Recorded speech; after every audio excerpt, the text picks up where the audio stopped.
All day long I've been reading Five to Die. Now, reading about Gary Hinman. Now listen to this.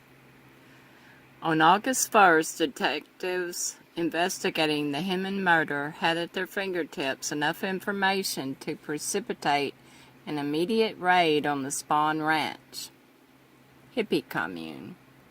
All they had to do was pick it up. The telephone number of the Spawn Ranch was on the final bill of the telephone company, as all calls are billed by number in the LA area, and in fact the calls from the Hinman Death House to the Spawn Ranch are believed to be the last calls ever made from the residents. Hinman left behind notebooks and letters connecting him to individual people and the commune which resided at Spawn Ranch. The Spawn Ranch, which sheriff deputies were to raid within 2 weeks after what they themselves announced was months of intensive investigation into a stolen car operation, was the place where Hinman's 2 registered vehicles were driven immediately after he was slain. Yet no one at the Spawn Ranch was questioned when the shocking massacre took place at Sharon Tate's house August 9th. The sheriff's office did not reveal that the deputies had a similar case in the files, perhaps because their murder suspect Busele was already in jail that night and couldn't have committed the Tate murders, no matter how similar. And then, as described earlier, the Spawn Ranch raid a week after the Tate murders jailed all key members of the family, only to have them turned loose again almost immediately. The LAPD, in a statement on how they broke the case, listed October 15 as the earliest date on which police became aware of the similarities between the murders of 34-year-old Gary Hinman and the Tate LaBianca slayings. The way they became aware of the similarities was like this. An attractive teenage girl, Catherine Lutzinger, age 17, had been reported as a runaway from her home in San Fernando Valley, not far from Spawn Ranch, and the girl's mother insisted the child had been romantically involved with, sexually taken advantage of, and made pregnant by Busele.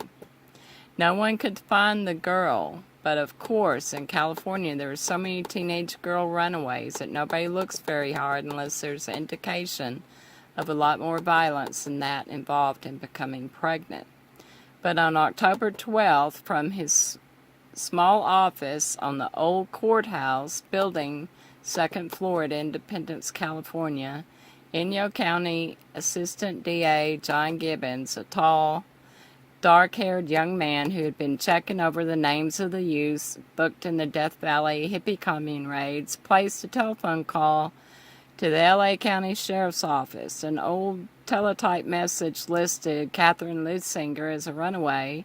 The officers were told she was being held in Inyo County Jail. Questioning of neighbors of Hinman had indicated Miss Lutzinger and Busele were a romantic pair, and it was reported that a woman was seen in the Hinman house near the time of the murder, so deputies took an immediate interest in the case. Sheriff's homicide detectives, not missing persons division, drove to Independence the next day and picked up the girl.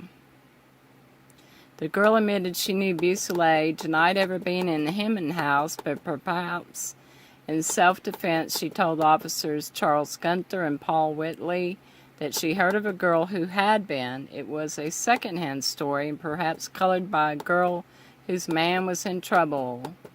She stated to police that Bussolay and a girl named Susan Atkins had been told to go to Hinman and take money from him.